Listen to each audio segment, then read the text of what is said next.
Hamworthy have only lost one game in the league this season, and it was against tonight's opponents, Baffin's Milton Rovers, 2-1 last time out at the PMC Stadium. Rudy Blankson and Harry Sargent on the score sheet for the then home team, today's away team, and Cam Munn got the one for the Hamworthy, who is of course on the bench today. So a little bit of retribution and revenge maybe on Hamworthy's mind. They could have easily gone the league unbeaten, but for Baffin's Milton Rovers, so maybe that's on the back of their minds, and they want to sort of right that wrong, so to speak. Goes all the way back to Molyneux. Restarting from the back. Up there, Beasley. And that's what we call a hospital pass. And it's Beasley who's won the ball, gets the shot away. The shot, and it's, she can't quite get there. Oh, and it's scrambled. And it's in.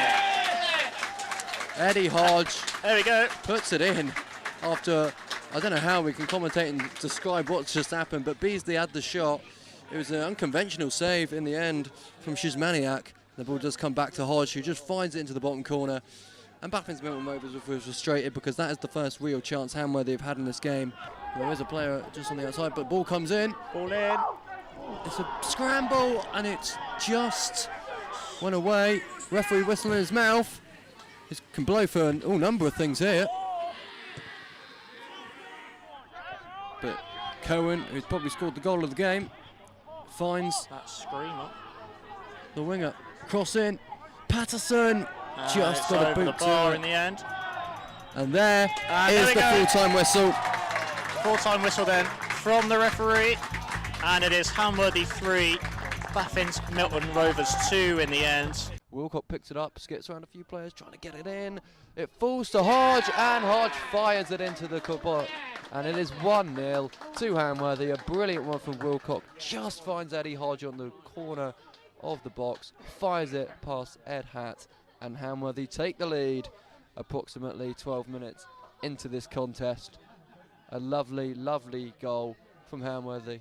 Sort of came out of nowhere, really. That's the first big chance they've had in the game, and it's a brilliant shot from Eddie Hodge to find the bottom corner, beat Ed Hatt 1-0 to Hamworthy. We had a relatively quiet first half so far in this contest. Cam Munn jumps, doesn't get there, but allows Eddie Hodge, and this is a good chance now for Hamworthy. Wilcock drills it into the box. Round one, can he get it in? He has a shot, and he finds it. Cool, calm, and collected. Entered the box on that far side, just waited to just get that shot off, beats the keeper at his far side, and doubles Hamworthy United's lead. Max Wilcock 2-0 to the Hammers here at the County Ground, live on Radio Sports Live. Sport unites us all. Whether it is the hatred between teams or the unity in supporting your nation, sport brings us all closer together. But there is a crisis bubbling under the surface of some of our great games.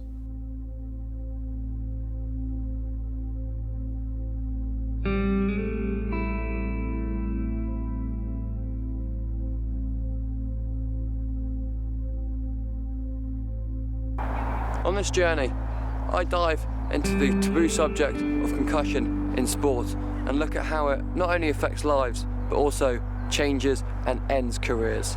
My name's Charlie Griffiths, and this is Concussion, a Sporting Crisis.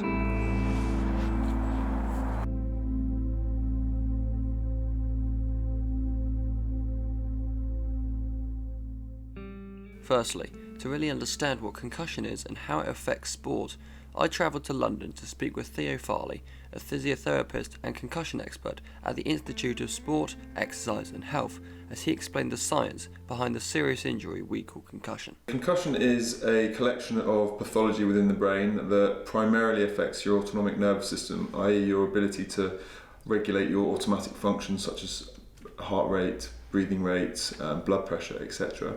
And when you have a concussion, you don't regulate that effectively, so it has all sorts of implications on primarily the blood supply to your brain and the volume in which that is supplied.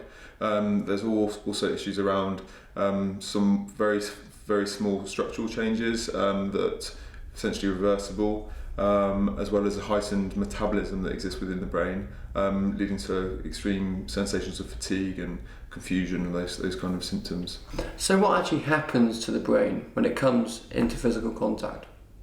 So when you have a head injury, it's not always a direct impact to the brain. It can be a whiplash type injury. So for example, in rugby, a player could be tackled at the chest and they could have a whiplash type injury. The brain is smaller than the inside of the skull, so you effectively get a mechanical shake of the brain. Yeah. And that leads to all these mostly functional changes that I've described. Rugby is one of the highest contact sports in the world, so concussion sort of part and parcel of it really. But if it's grinding your skulls together during a scrum, or a collision of heads as you go up to catch a line out, rugby, it's such a dangerous sport, but surely more can be done to prevent rising numbers of concussions and even head injuries causing retirement in the sport. David Jackson is Nottingham RFC's third highest point scorer in the club's history. In December 2013, following neurologist's advice, David retired from rugby union due to concussion. I had the privilege to sit down with David via Zoom to discuss his career and views on concussion in the modern game. How did stepping away make you feel? Did you leave you low? How did you cope for those first few months and even first few years after the retirement? It was a bit of a double-edged sword in that there was disappointment, but I was 31. I was lucky enough I'd played like 30. I'd just signed a 2-year contract, but so I was expecting to play for 2 more years. But it was my 13th season, so I'd had a long career already. The most challenging aspect of it was just all of the symptoms and how you're just really struggling to function in just your day-to-day life. Do you feel that rugby is doing enough, maybe on the training pitch and then actually on the actual field? Or do you think it's just concussion is unfortunately part and parcel of the game now? I feel like they're doing a good job in terms of that tackle area. They're doing a great job when people are going up for high balls. Probably the biggest area that I'm aware of, and I'm not the expert, but that we can still look at trying to get better understanding, better issues of, is when someone has sustained a head injury, what's the best assessment of that to be able to make that call on the pitch as to whether they carry on or go back on if they've come off, and then really when someone has, and what is the protocol to help them rehabilitate their brain and get oxygen supply and blood supply going back to the brain so that they can recover and get back to playing the sport that they love and we want to play. A recent study funded by the Drake Foundation discovered that 23% of a group of elite rugby players were competing with some sort of existing concussion, while a report by the RFU themselves shows that over 1/5 of all players in the 2018-19 season sustained a head injury of some description. The official World Rugby concussion protocol after identifying a head injury is to take the player away from action safely before they seek medical attention. For adults, a minimum of 1 week is required of rest, and after completion of further tests and a clear absence of symptoms, the player must follow the graduated return to play programme before stepping back onto the field. Now, it's no over-exaggeration to say that concussion changes lives and ends careers, and while we can bring measurements in like concussion substitutions in football, a more in-depth look into training programs in other sports, maybe even bringing headgear in for high-contact sports with a skull like rugby or boxing, it might buck a trend of rising concussion numbers, but it won't stop it full time. You might be able to plan every little detail of a game or match, but concussion will always be a risk. Now, I wanted to see how even a sport that is carefully planned to every last detail is impacted by concussion. So I went down to ACW Wrestling to speak with wrestlers Danny Disorder and Scott Jones about how they keep their heads safe in the ring. How big would you say the risk is with concussion in wrestling, Scott? The risk is pretty big, to be fair, mate. But it's the same as any sport, really. Any sort of contact, physical sport, you've always got that risk of concussion or any other injury at all. So it's definitely there. Is it training, you'd say, is the main part of trying to keep yourself safe in the ring? Yeah, 100%. As I just said, sometimes accidents do happen, even with the most experienced of athletes can get concussion. But generally, I would say that if you sort of train and look after yourself properly, you're less likely to concuss yourself than if you don't. It's clear to see that concussion isn't going anywhere, but with the development in technology and research, we can at least stop it from being a sporting crisis. Now for sports. Hammersworth United progressed into the 5th round of the FA Vars with a 3-2 win over Glebe FC on Saturday. To break down the Hammers comeback, Charlie Griffiths is in the studio. So Charlie, talk to us through the game. The game turned on its head really, Jack, within 4 minutes when Darryl Coleman got a red card for a slap on an opposition player. But despite this, the away club Glebe were actually 2-0 in front at half-time. That's one hell of a turnaround. Yeah, it was indeed, Jack. A penalty from Steve Devlin, a beautiful 25-yard goal from Eddie Hodge, and a late winner from Jamie Beasley secured the win in just a fantastic game. And who do Hamworthy face next? Well, the Hammers will now host Tunbridge Wells in the last 16 with Wembley on both clubs' minds. Litchfield Minster is a neighbourly town which includes a church, a school and many businesses, but soon it may include 6 fields worth of solar panels.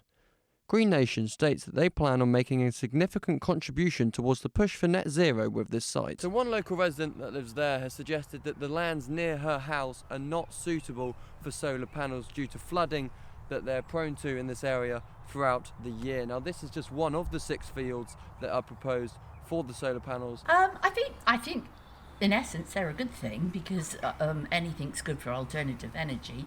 However, I do think they're slightly close to the living areas that are around. My main concern is that it's right adjacent to SSSI, Upton Heath, which is a very special place with lots of rare invertebrates. Upton Councillor Andrew Starr believes residents understand the need for these panels. I hope that there'll be quite a few people in favour because people are much more aware of the environmental issues. A meeting is currently taking place at Upton Social Club with the public invited.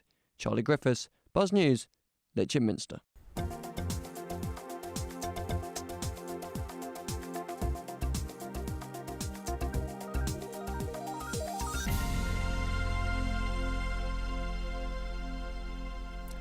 Hello and welcome to Buzz News. I'm Charlie Griffiths and these are your 4:15 headlines. A sports car is being auctioned off in aid of homeless veterans. Poor musician heavily anticipates the easing of COVID restrictions. And the community is coming together to deliver food to those who can't afford it. A company in Poole is doing a raffle to give away a sports car to raise money for homeless veterans. Matt Simpson has more. Prime Minister Boris Johnson announced last Wednesday that face masks will no longer be mandatory in enclosed or crowded spaces. But what does that mean for music venues and musicians? We spoke to a local musician who is on edge about the easing of restrictions. Katharina Bayer-Dozorsov finds out. Bournemouth has been ranked the #1 place in the UK to become a personal trainer according to a study by Reebok. Despite this, PTs in the area feel this month hasn't been the big boom they were expecting. Jazz Pidgley owns Hit for Fitness in Charminster and has seen a slow month so far. It's been our slowest January, definitely. I've been in the fitness industry for 5.5 years, 6 years this year, and this has been my slowest January. We were really hoping for a massive new year, new me kind of influx of people, but I think everyone, if they didn't get Omicron over Christmas, they got it in January. Bournemouth community is coming together to help deliver food to those who can't afford it. Surplus Dorset currently works in Winton and Parkstone, helping an average of 60 people a day. Rachel Pires reports. Rag and Bowman is this year's giant signing, with Rudimental returning to the stage to make us feel the love. Cool and the Gang will bring the celebration as part of this year's disco set, alongside everyone's favourite family, Sister Sledge. We'll also enter a boogie wonderland with the Earth, Wind and Fire experience, as well as performances from Example and the Proclaimers. Dick and Dom, Horrible Histories and Brainiac Live Remixed will head up the family entertainment for the weekend, and kid favourites Mr Maker and Mr Tumble will also be in attendance. The event will take place at Lulworth Castle, with tickets on Barclaycard pre-sale tomorrow at 9 AM and on general sale this Friday.